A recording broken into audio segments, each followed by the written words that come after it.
உச்சநீதிமன்றத்தில் முதலிலே தீர்ப்பு தள்ளுபடி ஆகிறது, மீண்டும் சீராய்வு மனு போடப்பட்டது, அதுவும் தள்ளுபடி ஆகிறது. மீண்டும் சீராய்வு மனு மறு சீராய்வு போட்டபோது உச்சநீதிமன்றத்தை சொல்லி தள்ளுபடி அல்ல, நீங்கள் கொஞ்சம் அவகாசம் எடுத்துக்கொண்டு வர வேண்டும் என்று சொன்னார்களே தவிர முழுமையாக சொல்லவில்லை. ஒன்று.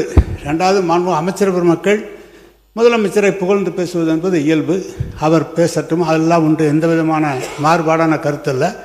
அவர் 3 ஆண்டு காலம் யாரை கண்டு பயப்பட வேண்டும் என்று சொல்லி முதலமைச்சரை குளிர்ப்பது இல்லை. அதை இங்கேருந்து ஒருத்தர் மாற்றி பேசி நீங்கள் யாரை பாராட்டுன்னு நினைக்கிறீங்களோ அது சண்டை வளர்க்குறதா இருக்குது.